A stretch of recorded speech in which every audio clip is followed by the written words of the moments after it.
O governador de São Paulo, Geraldo Alckmin, sancionou nesta segunda-feira uma lei que permite o uso de celulares nas salas de aula da rede estadual para fins pedagógicos. Para falar sobre as consequências esperadas com essa medida, eu recebo agora a educadora Tânia Fontolan, que é diretora-geral do programa Semente. Tudo bem, Tânia? Obrigado pela presença. É um prazer. Bom, para a gente começar então, explica para a gente o que é esse programa Semente. Então, o programa Semente é uma proposta elaborada por educadores brasileiros, baseada em pesquisas que mostram que quando os alunos têm oportunidade ao longo da vida escolar, de maneira sistematizada, de lidar com atividades que desenvolvam autocontrole, que desenvolvam resiliência, resistência diante de pressão, foco, perseverança em relação a atividades que precisam ser desenvolvidas, empatia, ou seja, elementos mesmo que tornam a vida em sociedade mais equilibrada, isso acaba tendo repercussão na vida adulta deles. Então, nós trouxemos essa proposta, estamos realizando isso neste ano com cerca de 20 mil alunos, e temos tido respostas muito positivas, em que pese o fato de que nós acreditamos que os resultados se construam muito no longo prazo. É um programa da rede estadual? Na verdade, ela é aberta tanto para a rede estadual quanto para a rede privada. Mas a ideia é que esses elementos, esse desenvolvimento, também pode ser objeto de trabalho escolar. Então, não é só matemática, não é só física, não é só história, mas que esses elementos, aproveitando-se o fato de que a escola é um locus privilegiado de convivência social, você pode ter, então, a oportunidade de desenvolver esses elementos. Quer dizer, ninguém está condenado a uma condição de nascimento. Então, um nasce mais autocontrolado, o outro nasce mais estrambelhado e pronto, parece que ele tem uma sentença. Quer dizer, esses elementos podem ser desenvolvidos ao longo da vida e, como eu disse, tendo uma repercussão depois na vida adulta, eu acho que mais equilibrada, enfim, com uma autorrealização maior. Um trabalho socioemocional, certamente, digamos assim. Certamente. Bom, vamos lá então. Como que você avalia agora essa legislação aí que foi sancionada pelo governador Geraldo Alckmin aí, que permite o uso do celular nas salas de aula? Olha, eu acho que a lei, da maneira como ela foi modificada, ela vem ao encontro de uma realidade que já existe em parte das escolas, Então, eu conheço já muitas experiências na própria rede estadual em que, às vezes, tablets ou mesmo celulares eram utilizados em atividades pedagógicas. Então, a lei vem regularizar uma situação que já existia de fato.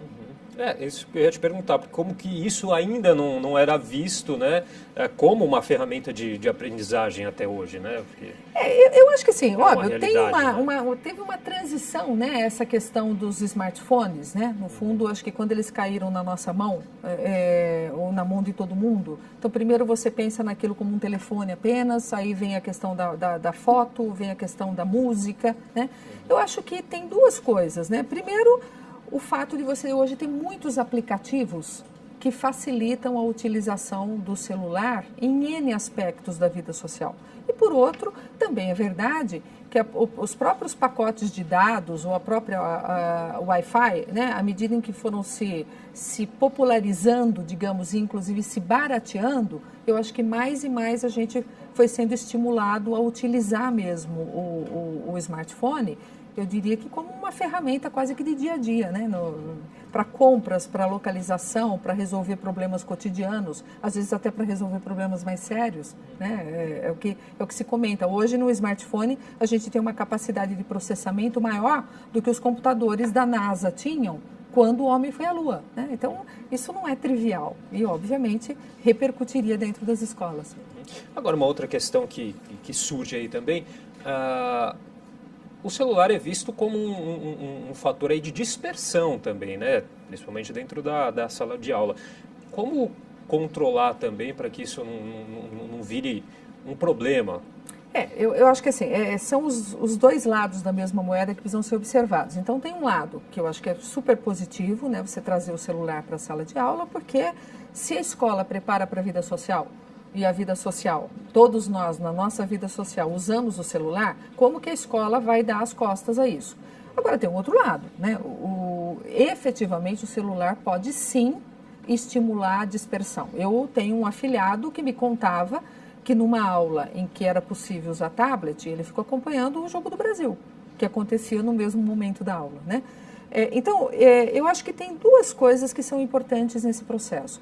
O primeiro são os combinados, né? Eu acho que é muito importante que se converse com os alunos, que se estimule uma utilização madura deste recurso. Então, inclusive, não é todo o tempo que você pode utilizar o celular na aula. Você pode utilizar o celular na aula quando o professor diz, olha, agora nós vamos fazer uma atividade que usa o celular, né? Então, primeiro essa questão do combinado. E segundo, eu acho que assim, os professores vão ter que ser muito hábeis no sentido de fato, planejar as ações pedagógicas que vão usar o celular de maneira que ele seja efetivamente utilizado e que os resultados, por exemplo, dessa pesquisa ou dessa resolução de problemas, seja aferida, sabe, já no final da aula.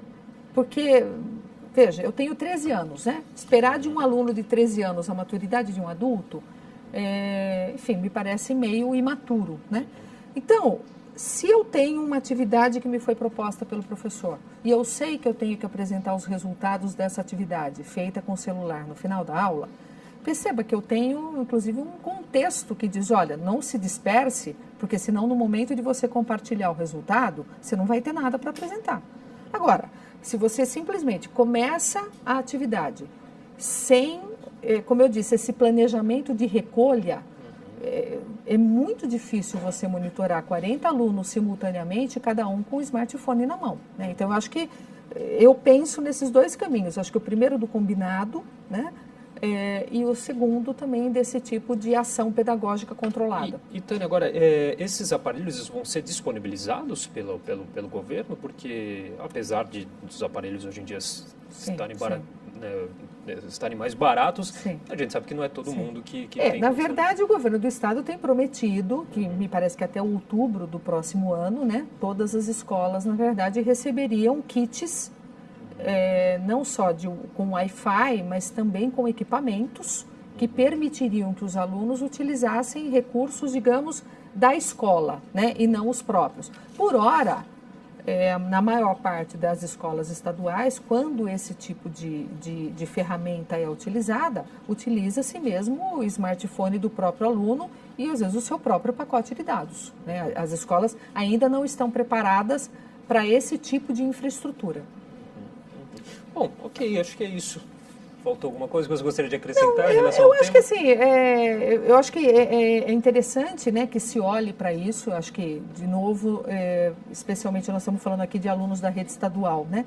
Eu acho que eles não podem ficar para trás nessa questão da chamada alfabetização digital, né? Se eu não incorporo isso no processo formativo, a hora que ele termina a educação básica, ele está numa tremenda desvantagem em relação a alunos cujas escolas ofereceram esse tipo de recurso na formação, né? Mas, enfim, eu não posso deixar de dizer, né? Não basta você, então, comprar kits para as escolas uma única vez, né? Então, é preciso também pensar, por exemplo, na manutenção, né? Porque senão, num determinado momento, todas as escolas recebem aquele monte de equipamentos, quando eles começam a quebrar, eles acabam parando numa sala fechada, porque ninguém pensou que esses equipamentos dão problema, e mesmo que você precisa, isso é uma característica da tecnologia, de novas e novas atualizações, né? Então, não adianta eu comprar em 18 e só voltar a falar disso em 25, porque em 25 esse equipamento é um trator, né? Ele está na roça. Então, acho que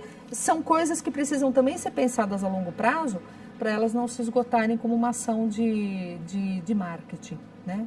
Tá certo. Bom, Tânia, gostaria de agradecer demais sua participação. Tânia Fontolan, diretora-geral do programa Semente. Obrigado pela participação. Foi um prazer, Felipe. Foi um prazer.